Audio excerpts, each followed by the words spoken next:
kemudian harga, kemudian produksi itu mesti akan selalu menjadi pertimbangan seorang pebisnis ya. Kalau harga, kebijakan harga, kayak gini nih komputer gue ya. Kebijakan harga itu merupakan salah satu poin penting yang menjadi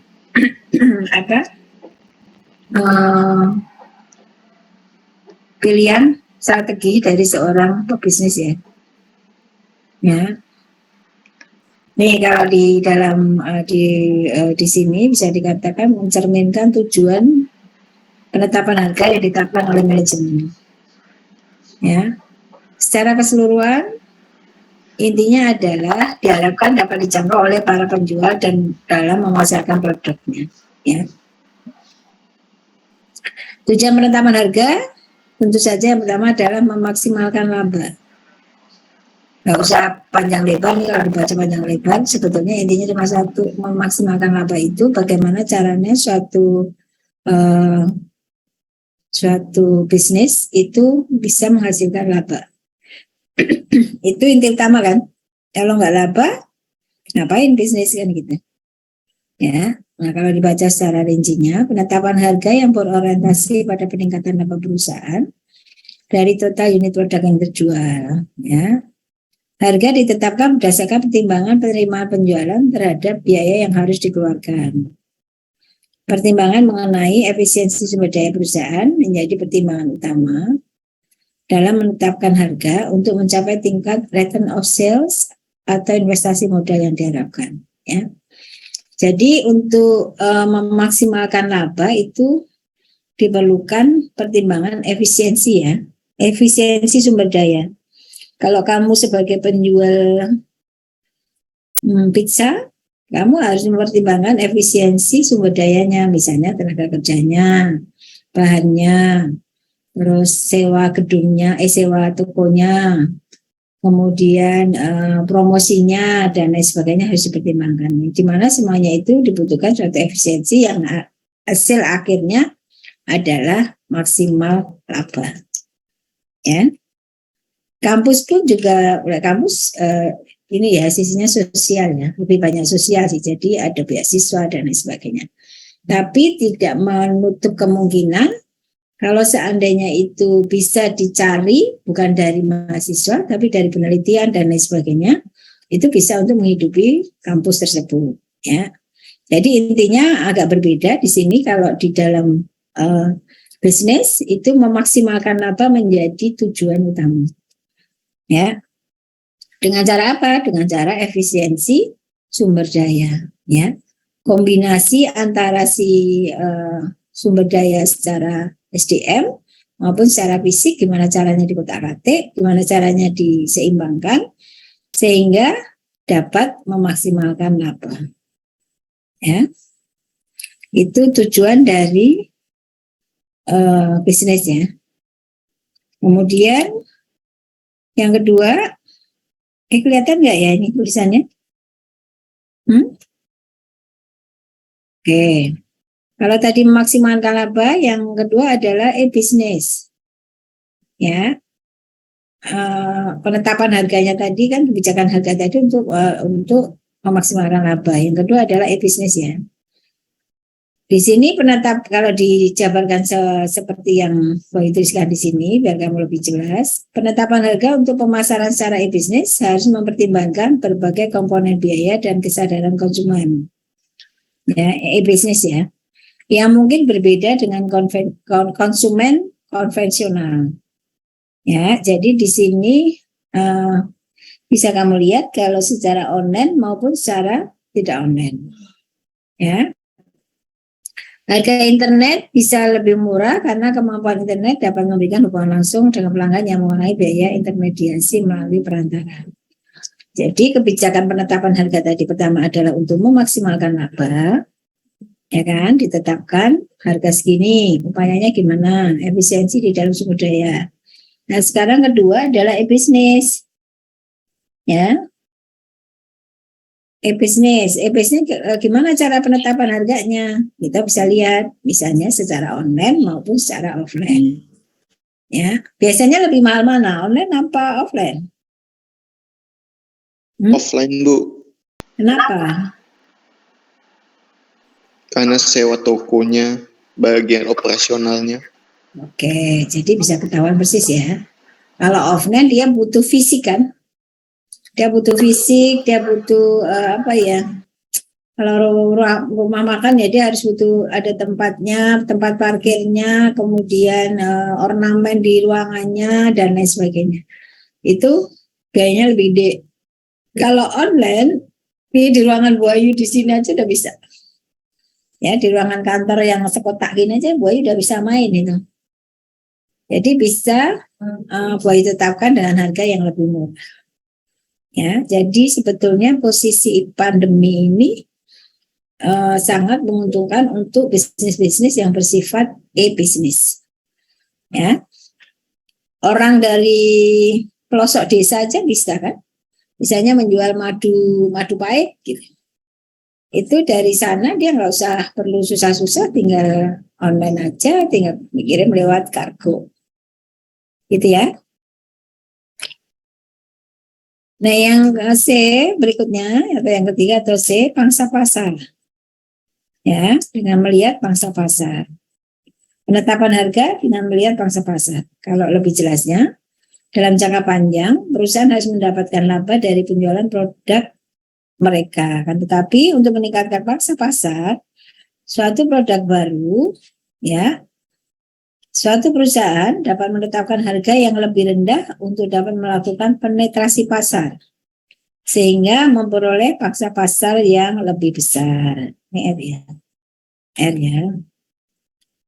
Dengan pangsa pasar yang besar, diharapkan tingkat penjualan akan tinggi sehingga meningkatkan total laba yang diterima oleh perusahaan.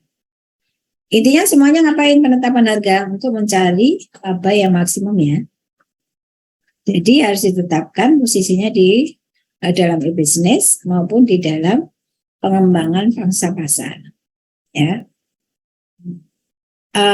Untuk memperluas pangsa pasar, seorang pebisnis itu harus memikirkan berapa harga yang bisa dijual di situ gitu.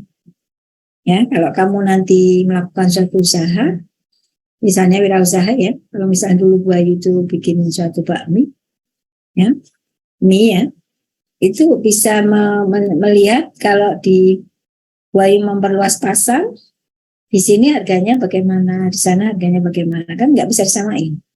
Kalau di daerah tentu saja menjadi lebih murah, ya. Kalau mahal siapa yang mau beli? Nggak ada toh. Itu kebijakan tentang harga. Oke. Yang keempat adalah menutupi kerugian usaha. Ya, perusahaan pada saat kondisi sulit kadang menetapkan harga jual untuk menutupi kerugian yang akan dialami perusahaan.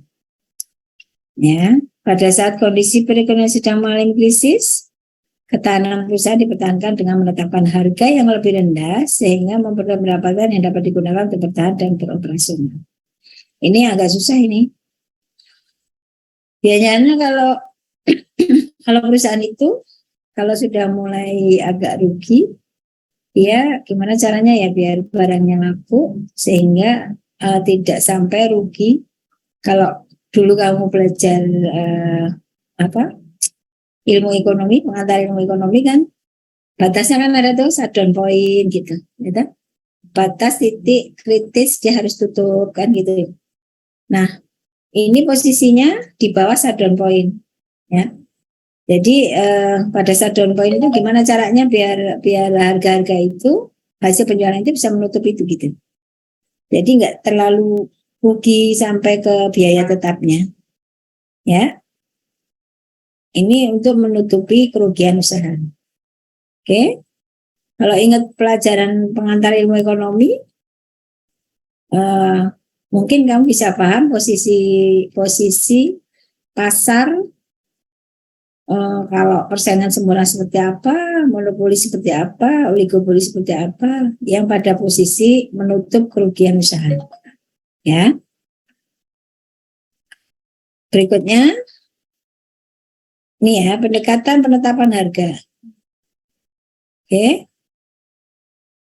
Yang pertama berdasarkan biaya. Pendekatan penetapan harga berdasarkan biaya. Oke. Ini berdasarkan biaya bisa dilihat dari penetapan harga cost plus. Ya.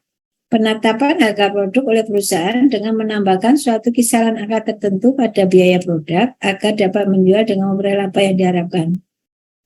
Jadi dinaikkan lebih sedikit gitu. Nah, kalau kamu nanti melakukan suatu usaha, berwirausaha, nanti berapa kira-kira yang cost plusnya itu tidak mengganggu produksi, tapi bisa mendapatkan suatu keuntungan. Nah, ini kalau belajar bisnis, dihitung beneran ini. Ya, kalau pengantar bisnis, asal kamu tahu aja bahwa di dalam pendekatan penetapan harga berdasarkan biaya itu ada yang namanya penetapan harga cost plus. Ya, cost plus. Oke. Terus yang kedua, ini harga cost plus ya. Yang kedua, titik impas break even. Jadi dia kalau cost plus tadi berada di atas lebih sedikit, break even itu impas. Kalau di dalam ilmu ekonomi itu MR sama dengan MC ya, atau break even. TR sama dengan TC. Total revenue sama dengan total cost, break even ya. MR sama dengan MC. Ya, ingat nggak waktu itu? Yang dimana keuntungannya adalah maksimum. Ya, jadi tidak rugi, tidak untung. Impas, titik impas. Ya, kalau dibaca secara keseluruhan ini keterangannya ya. Perusahaan menetapkan harga jual suatu produk dengan pertimbangan pengeluaran biaya produksi. Perusahaan menentukan titik impas produksi atau break even point yang menggambarkan posisi perusahaan tidak mengalami kerugian atau memperoleh keuntungan dengan menjual produk sejumlah yang tertera pada titik impas.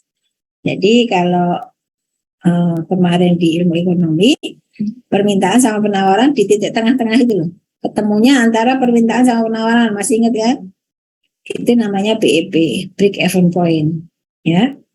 Perusahaan akan memperoleh keuntungan apabila penjualan produk melebihi titik impas. Berarti di atasnya kan. Rugi bila berada di bawah titik impas. Kan gitu. Penentuan titik impas belum memperhatikan seberapa kemampuan pembeli untuk membayar harga yang kita taruhkan dan harga persaingan produk. Nah, kalau kamu belajar ini, kamu bisa pakai lagi mata kuliah pengantar ilmu ekonomi. Masih ingat nggak? Atau udah lupa? Jadi ada gambarnya tuh, kurva demand, kurva demand turun gitu kan. Terus kurva penawaran naik kan gitu, naik turun. Di mana di titik tengah-tengahnya itu disebut BEP atau break even point. Ya, udah lupa ya? Masih ingat Bu, tapi samar-samar. Samar-samar ya? Iya Bu. Padahal baru berapa semester? Harus semester kan? Iya Bu. Iya. Berarti kamu belajarnya lupa-lupain harus. Ya Nesya. BP break even point, MR sama dengan MC, TR sama dengan TC, ya kan? D sama dengan S. Demand sama dengan penawaran. Ya kan? Iya Bu. Nah, sekarang berdasarkan persepsi pembeli. Ya. Di sini penetapan harga yang dilakukan berdasarkan informasi dari konsumen. Ya, konsumen memiliki, kalau kita bacakan ini, konsumen memiliki gambaran tentang manfaat yang diperoleh dari hasil produk dan biayanya yang mau mereka keluarkan untuk memberi produk tersebut. Ya, perusahaan menggunakan persepsi konsumen tersebut sebagai pertimbangan utama menetapkan harga jual produknya. Selain komponen tambahan lain untuk harga, sehingga harga yang ditetapkan akan lebih bisa diterima oleh konsumen karena sesuai dengan persepsinya. Produk apa ini yang mengikuti persepsi konsumen kira-kira? Yang biasanya kalau makanan mungkin ya, makanan itu biasanya kalau sesuai keinginan si produsen sendiri maunya segini gitu kan agak susah juga. Kalau nggak laku Akhirnya main tengah-tengah, ya. Biasanya gitu. Oke. Ini berdasarkan persaingan, ya.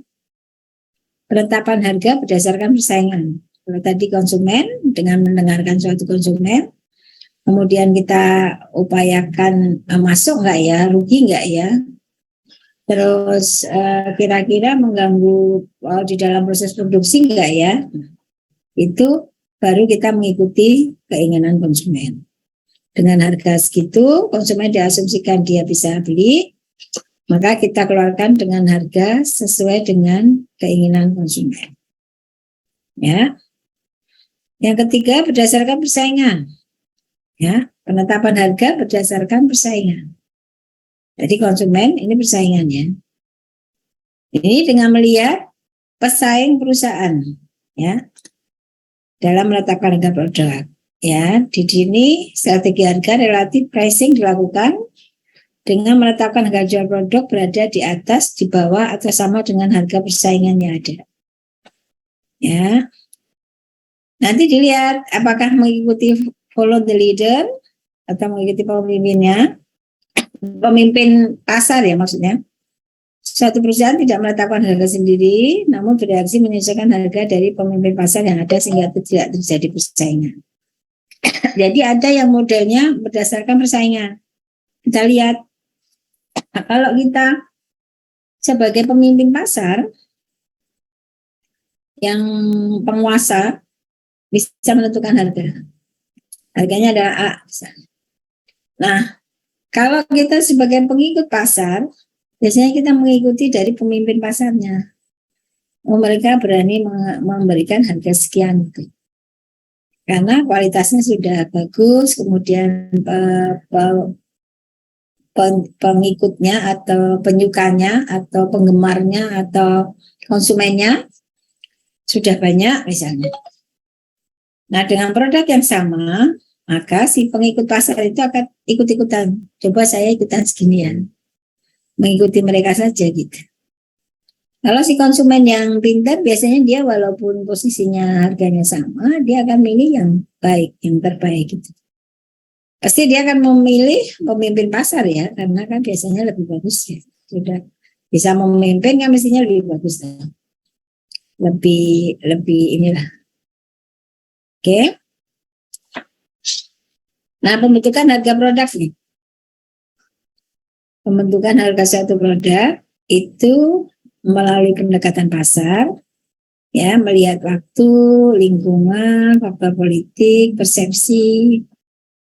Nanti baru ditentukan harganya berapa ya kira-kira ya. Kemudian bisa juga melihat dari pendekatan biaya dan pendekatan penawaran dan permintaan. Ya, biaya tetap, variabel, total, keuntungan, kan biaya tetap kemarin kan apa nih? Fixed cost, guys. Ya tetap fixed cost, variable cost, total cost, penerimaan total ya. TR penerimaan total berarti total revenue. Ya, kemudian keuntungan. Nah, ini melihat pendekatan biaya. Biaya tetap, biaya variabel, biaya rata-rata, kemudian total penerimaan, rata-rata penerimaan, average revenue kan gitu kan. Total revenue, average revenue, fixed cost, variable cost, total cost, average variable cost, average total cost, average fixed cost. Nah, itu dihitung semua di sini. Kalau bisnis ya, kalau bisnis berarti harus dihitung semua. Kemudian pendekatan penawaran permintaan. Bagaimana kalau ditawarkan segini? Berapa permintaannya kira-kira gitu ya. Jadi di situ di kotak-katik, kemudian ini di kotak-katik, 3 poin ini di kotak-katik, maka muncullah penetapan harga produknya adalah X misalnya. Ya, jadi faktor-faktor apa saja yang membuat pembentukan harga suatu produk itu terjadi? Kamu bisa cerita dari pendekatan pasar, pendekatan penawaran permintaan, dan pendekatan biaya. Ya, oke. Nah, ini strategi penetapan harga produk. Kalau tadi kan pembentukan harga atau strategi, sekarang strateginya. ada berbagai macam strategi penetapan harga produk ya. Yang kita lihat di sini dari ini lingkaran ini kan, ini gitu. Ya. Yuk ada ininya ya buat gambar itu kok hilang. Nggak ada ya. Strategi penetapan harga produk. Ya. Ada skimming, penetrasi harga, skimming, penetapan harga yang relatif tinggi pada saat produk diluncurkan pertama kali di pasar. Produk teknologi dengan investasi yang tinggi biasanya menggunakan strategi ini untuk menutupi biaya riset dan pengembangan produk yang mahal. Ini biasanya produk teknologi dan investasi ya. Itu memakai metode skimming, jadi agak mahal. Tapi memang tergantung ya, kalau misalnya produk teknologinya itu menarik, biasanya laku-laku saja dijual dengan harga yang mahal. Ya. Handphone misalnya. Itu ala warna prestis atau apa, akhirnya orang jadi beli. Walaupun sebenarnya dengan posisi yang tinggi itu kita nggak rugi juga karena fasilitasnya mesti juga berbagai macam ya. Lebih bagus lah. Misalnya kondisi fotonya lebih kuat dan lain sebagainya. Ya. Yang kedua adalah penetrasi harga. Ya. Kalau kamu bisa baca di sini, Bayu terangkan lebih jelas panjang lebar, dan nanti kalau kamu baca, kalau poin-poinnya nanti kamu mesti pusing, Bayu bikinkan seperti ini, ya. Perusahaan menetapkan harga jual produk dengan harga yang murah, ini penetrasi pasar ya. Seperti tadi tuh, pangsa pasar. Pangsa pasar biasanya melakukan penetrasi pasar, penetrasi harga, sorry. Ya, nih, dengan apa memulai pangsa pasar yang luas dalam waktu yang cepat. Tujuan perusahaan menetapkan dia untuk menetrasi secepatnya ke dalam pasar sehingga mampu membangun kekuatan merek dan loyalitas konsumen. Ya, ini adalah penetrasi harga ya. Penetrasi harga itu biasanya untuk memperluas pangsa pasar. Aduh, kok ngantuk boy jadinya. Oke, berikutnya. Kalau tadi strategi penetapan harga produk, sekarang strategi harga psikologis. Ya, kalau ini tadi skimming dan penetrasi harga, sekarang secara psikologis. Harga psikologis. Ya. Ini sebentar ya, Bayu mau izin dulu boleh nggak nih? Ke kamar mandi ya? Boleh nggak nih? Boleh, Bu. Bentar ya.